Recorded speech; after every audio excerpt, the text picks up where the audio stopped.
pour la contribution à Bino, pour la culture, pour la lélo. Il est vivant. Alors, bien aimé, je vais d'abord me présenter. Je suis votre frère,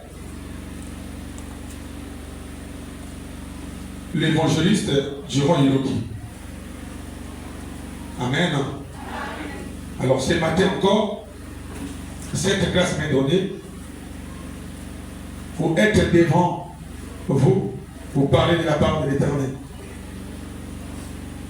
Et n'oubliez pas que cette journée,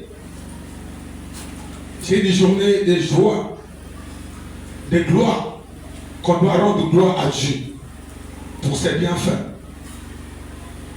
Dans la vie de tout et chacun ici, et dans la vie de son serviteur, qui est notre Père, notre berger, notre visionnaire, le pasteur Jules Iloki. Amen. Donc,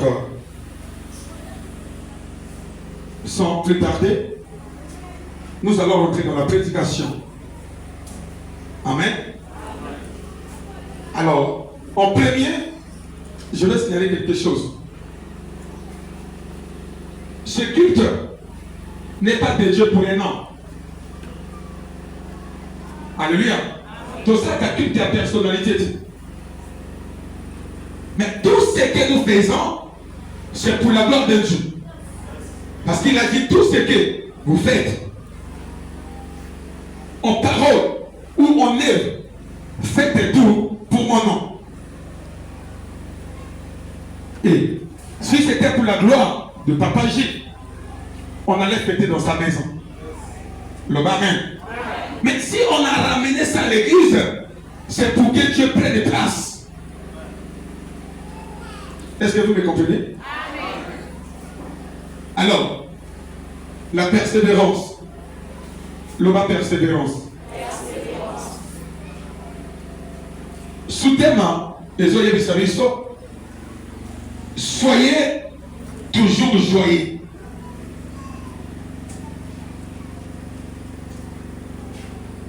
Soyez toujours joyeux. Donc c'est sur ça que nous allons baser. Il est vivant. Soyez toujours joyeux. Donc autant qu'on a dit parole, parce que je vous respecte beaucoup. Amen. N'importe Gabino, longtemps, il y a côté le matin, le Seigneur Bofan. Amen. Alors, on va prendre la parole dans le livre de 1 Thessaloniciens 5, versets 11 à 16. Je lis la parole du Seigneur. Le verset 11. C'est pourquoi exhortez-vous réciproquement et édifiez-vous les uns les autres, comme en réalité vous le faites. Yes. Nous vous prions, frères, d'avoir de la considération pour ceux qui travaillent parmi vous, qui vous dirigent dans le Seigneur et qui vous exhortent. Et pour eux, beaucoup d'affection à cause de leurs œuvres. Soyez en paix entre vous. Yes. Nous vous prions aussi, frères, avertissez ceux qui vivent dans le désordre, consolez ceux qui sont abattus, supportez les faibles, usez de patience envers tous. Prenez garde que personne ne rende à autrui le mal pour le mal. Mais poursuivez toujours le bien, soit entre vous, soit envers tous. Soyez toujours joyeux. Acclamons la parole du Seigneur. Acclamons très fort.